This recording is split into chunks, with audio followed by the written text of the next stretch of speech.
Hi అండి. Today recipe వచ్చి గోంగూర నిల్వ పచ్చడి అండి. ఇది సంవత్సరం పాటు నిల్వ ఉంటుందండి ఈ పచ్చడి.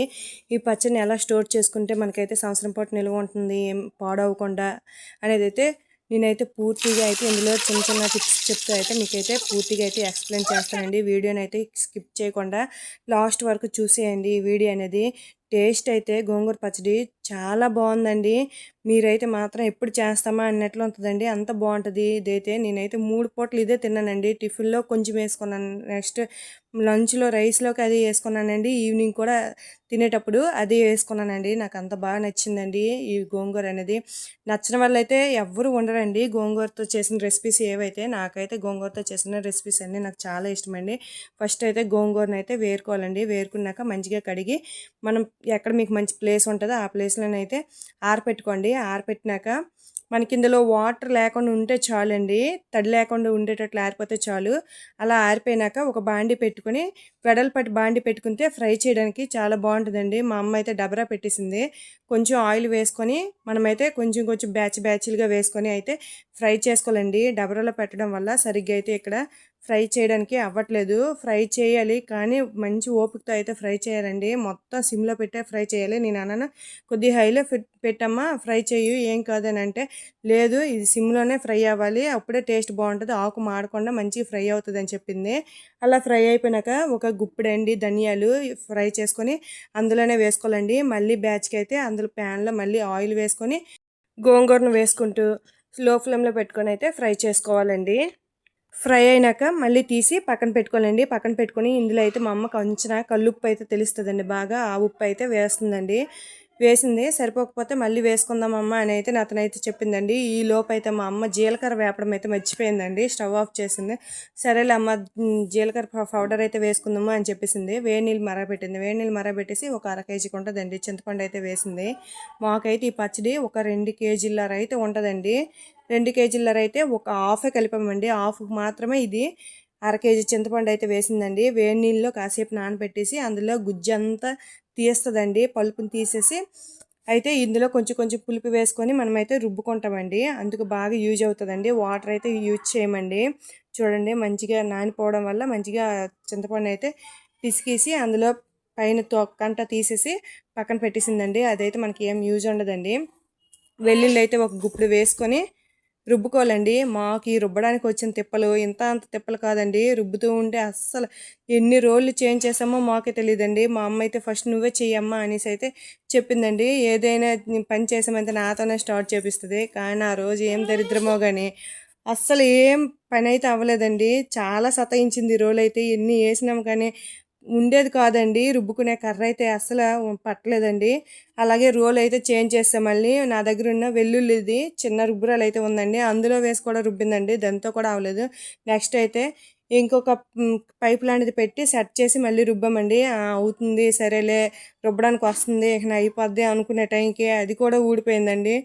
ఆ రోజైతే బాగా సతాయించిందండి. మా అమ్మ అయితే చాలా ఇసిగిపోయింది.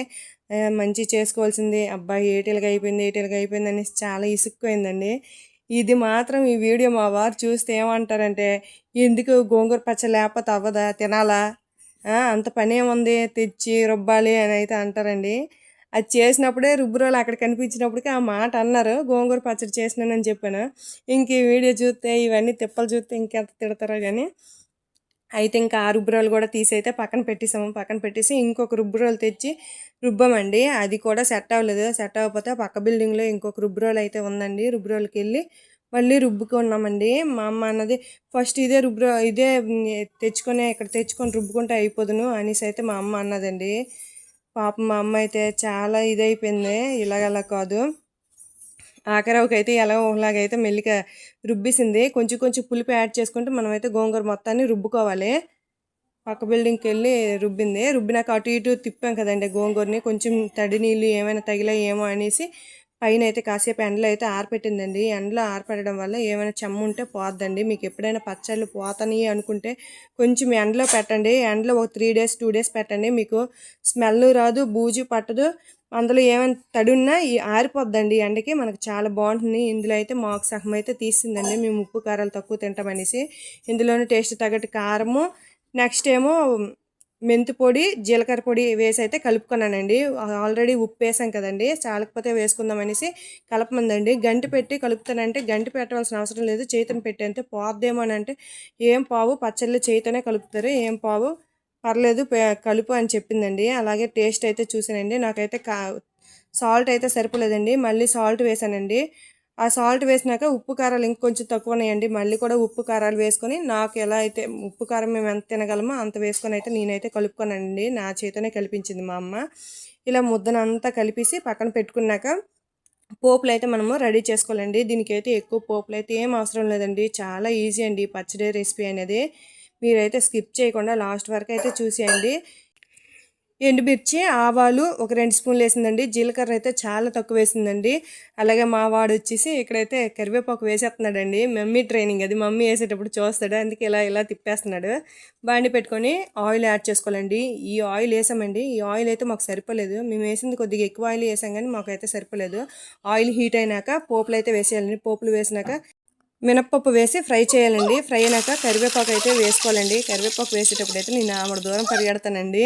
కరివేపాకు ఫ్రై అయిపోయినాక మనమైతే కలిపి పెట్టుకున్న పచ్చని అయితే వేసేసి మంచిగా కలుపుకోవాలండి. ఈ వేడి ఆయిల్లో వేసుకొని కలుపుకున్నాక మనకి ఏమైనా ఆయిల్ చాలకపోతే మనం మళ్ళీ ఆయిల్ అయితే వేడి చేసుకుని వేసుకోవచ్చండి. మాకైతే ఈ ఆయిల్ అయితే సరిపోలేదండి. కలిపినాక మొత్తం అయితే పచ్చడికే పట్టేసిందండి. పట్టడం వల్ల ఏం ఆయిల్ అయితే లేదండి. ఆయిల్ అయితే మళ్ళీ మేము వేడి చేసి అయితే అప్పుడే వేసేసానండి. అప్పుడే వేసేయడం వల్ల మళ్ళీ మనకు తిరగ పని అయితే ఉండదు, పచ్చడి వల్ల టెన్షన్ ఉండదండి, బాగానే ఉంటుంది. ఎప్పుడైనా ఇలా చేయండి. ఏంటంటే మనం పీరియడ్స్ టైంలో తీయకూడదు, స్నానాలు తీయకుండా ఉన్నట్లయితే పచ్చడి అయితే బాగానే ఉంటుందండి. ఒకటి ముఖ్యంగా తడి అయితే అస్సలు తగలకూడదండి పచ్చడికి, అలా అయితే నిల్వ అయితే ఉంటుందండి. కానీ స్టీల్ దాంట్లో, సిల్వర్ దాంట్లో అయితే ఈ పచ్చళ్ళు అయితే నిల్వ చేయకూడదండి, కన్నాలు అయిపోతాయండి డబ్బాలు అవి. మనమైతే ప్లాస్టిక్ లేదా జారుల్లోనూ, గాజు జార్లోను లేదా పచ్చళ్ళు ఉంటాయి కదండి జార్లు, అందులోనైతే మనం స్టోర్ చేసుకోవడం వల్ల పచ్చళ్ళు అయితే ఉంటాయండి, ఏం పాడవు. మీకు కూడా ఈ వీడియో నచ్చినట్లయితే లైక్ చేయండి, షేర్ చేయండి, సబ్స్క్రైబ్ చేయండి. ఇంకెన్నో వీడియోస్ మన ఛానల్లో ఉన్నాయండి, చూసేయండి. Thank you for watching.